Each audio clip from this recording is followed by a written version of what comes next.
Acá a pedido de Guille, hay armado algunas diapositivas nomás para que ustedes vean el cálculo de algunas cosas básicas que pueden hacer ahí con cualquiera de los equipos. Ahí está, sí. Está buenísima la clase de Guille, pero esto es lo que usamos todos los días, ¿no es cierto, Guille? Bueno, como primero acá lo que están viendo es el cálculo del gasto cardíaco. Nosotros a través del ecocardio lo podemos hacer. Sí, saben que la fórmula del gasto cardíaco es el volumen sistólico por la frecuencia cardíaca. Sí, este volumen sistólico lo calculamos a través de lo que es el BTI del tracto de salida del ventrículo izquierdo, que lo están viendo acá abajo, por el área del tracto de salida, que la están viendo en media acá, por la frecuencia cardíaca. ¿Sí? Para calcular lo que es el área del tracto de salida, nosotros lo que tenemos acá como dato es el diámetro, ¿sí? Del tracto, y esto obviamente por, digamos, por lo que es la fórmula de pi por radio al cuadrado, pues sacamos el área. Cosas importantes a considerar cuando medimos el tracto de salida. Fíjense que esto está medido, siempre se pone zoom, esto es una vista para external de eje largo, en la cual acá están viendo la raíz de aorta con las válvulas aórticas, y esto sería el tracto. Se mide en esta vista que ya nombré, en mesosístole. Esto tiene una importancia porque la forma, digamos, del tracto de salida por lo general no es circular, sino que es más bien ovoidea, y en la parte del ciclo que está más circular por la eyección, digamos, en la mesosístole, entonces nos hace que el cálculo del área sea más exacto, ¿sí? Y de borde interno a borde interno, justo donde digamos, está este ángulo que forma, digamos, ¿sí? Entre las válvulas coronarias y la pared de la aorta. Y por otro lado, para calcular el BTI del tracto de salida, lo que hacemos es colocar, digamos, esto es una vista, no se ve acá arriba, ¿no? Pero es un apical de 5 cámaras, ¿sí? Lo que se hace es aplicar el Doppler pulsado con el volumen de muestra a 1 centímetro de la apertura aórtica. Sí, esto también es muy importante porque, acuérdense cuando usan Doppler pulsado, donde nosotros ponemos el volumen de muestra es donde vamos a ver las velocidades. Entonces no es lo mismo que ustedes lo pongan dentro de la aorta, fuera de la aorta, porque en realidad lo que tenemos que tomar justamente es a nivel del tracto de salida. ¿Sí? ¿Qué es lo que pasa si lo ponen muy adentro? Por ejemplo, muy metido en la aorta, van a tener un BTI aumentado y van a tener un falso gasto cardíaco aumentado, ¿se entiende? Entonces es importante saber dónde colocar el volumen de muestra. Entonces, multiplicando estas tres cosas con la frecuencia cardíaca, acá podemos obtener el gasto cardíaco. Si quisiéramos tener el índice cardíaco, a ese gasto lo dividimos por la superficie corporal. Ese dato lo podemos tener desde el prequirúrgico, o sea, podemos tener el tracto Exacto. de salida definido, entonces yo necesito rápido tener dónde estoy parando, bueno, me pongo en este momento, saco el BTI del tracto. Exacto, y después lo único que vamos a modificar es el volumen sistólico. Eso está bueno porque por lo general la ventana postoperatoria suele ser horrenda. Así que es un buen dato, más cuando, por ejemplo, bueno, tenemos ecos previos, dejarlo medio, o en los pacientes que se hace con net intraoperatorio, ni hablar también. Bueno, parámetros de función sistólica. Hay muchos. Yo acá les puse más o menos cuáles son los que nos pueden dar una idea, grosso modo, y son fáciles de ver. El primero que ven acá, digamos, los dos primeros son utilizando el modo M. ¿Sí? Acá a la izquierda ven lo que es la distancia mitroseptal, lo que hace es poner el modo M a nivel de la apertura mitral, ¿sí? Y medimos esta distancia. En diástole sí que tiene que ser, digamos, menor a 7, como para hablar de una función conservada. Obviamente que a mayor aumento de la distancia mitroseptal, mayor correlación tiene con el deterioro de la fracción de eyección. ¿Sí? Esto es un parámetro que por ahí es fácil de ver, ¿sí? Y es fácil de encontrar y de medir, pero sepan obviamente que, por ejemplo, en pacientes que tienen trastornos regionales de la contractilidad pueden tener una distancia mitroseptal normal y no así una función sistólica normal. ¿Sí?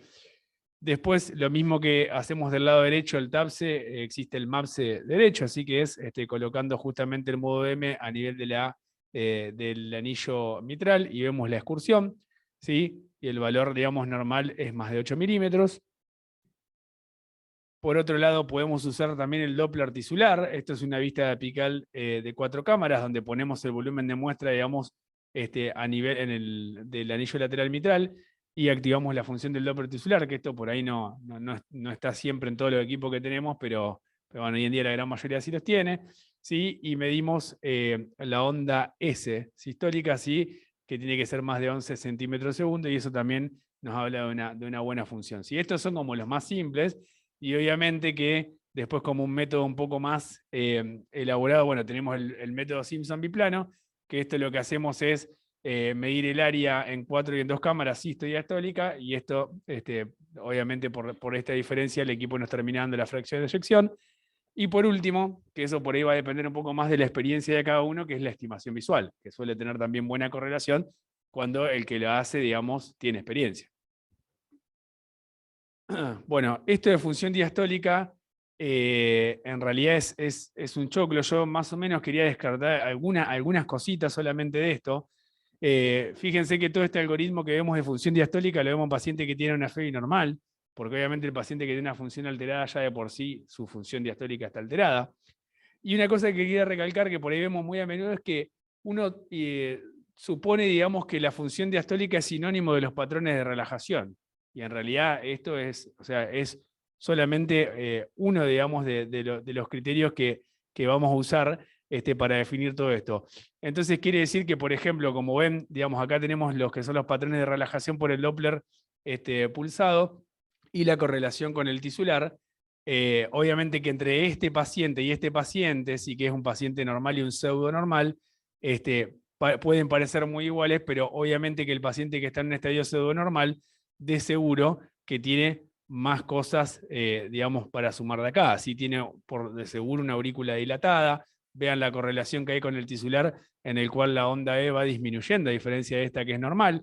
Entonces, si esta onda me disminuyó y esta me aumentó por la rigidez ventricular, es obvio que tengo un E sobre E mayor de 14, ¿se entiende? Entonces, la idea de esta diapositiva en realidad era que no limitemos la función diastólica a solamente los patrones, sino que hay que ver el resto de las cosas. ¿Sí? Lo que usamos, digamos, para definirlo es la relación E sobre E, o sea, esta E tisular, perdón, la E transmitral sobre la E tisular. El valor mayor de 14 tiene una buena correlación con una Weiss mayor de 18, o sea que es un buen parámetro también. ¿Sí? El Doppler tisular a nivel septal o lateral, con la onda E menor a 7 o menor a 10. Esto es velocidad pico de la regurgitación tricuspida. Sepan que nosotros con el eco también podemos calcular sistólica, o estimar, mejor dicho, sistólica pulmonar a través de lo que es la velocidad pico de la regurgitación tricuspida, sumándole, que ahora lo vamos a ver con lo que es la cava, la presión en aurícula derecha. ¿Sí? Y bueno, acá llegamos a lo que es justamente lo que estamos hablando, como otro parámetro, lo que es la valoración la valoración de la vena cava inferior, y esto nos habla de presión en aurícula derecha, ¿sí? Tenemos tres situaciones, una cava, digamos, con un diámetro normal, que se considera menos de 21 milímetros, y con un colapso inspiratorio más de 50, esto se correlaciona con una presión en aurícula derecha normal, como decía en el video que mostró Guille, de entre 0 y 5 milímetros, y es lo que están viendo acá. ¿Sí? Una vena cava, no tenemos la medición, pero suponemos que no está dilatada, con un colapso inspiratorio total. En el caso intermedio, digamos, en el cual tenemos presiones entre 5 y 10 milímetros de mercurio, tenemos una cava que está dilatada, pero con un colapso mayor al 50%, que esto lo podemos hacer, o sea, deberíamos hacerlo justamente aplicando el modo M, ¿sí? A nivel de la vena cava, y sacar, digamos, la diferencia entre inspiración o no.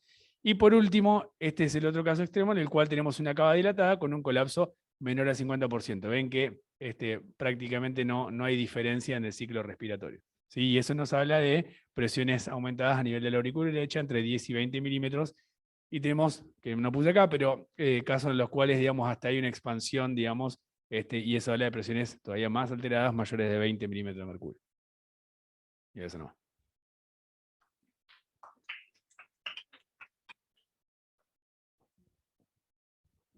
¿Qué apreciación le das a ya que estamos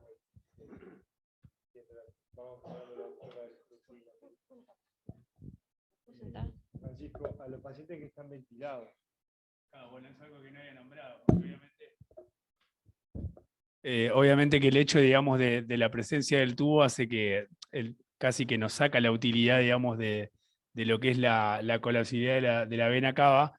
Pero bueno, como dije por ahí, en estos pacientes también uno puede guiarse por el resto de los parámetros, sobre todo también lo que es el patrón transmitral.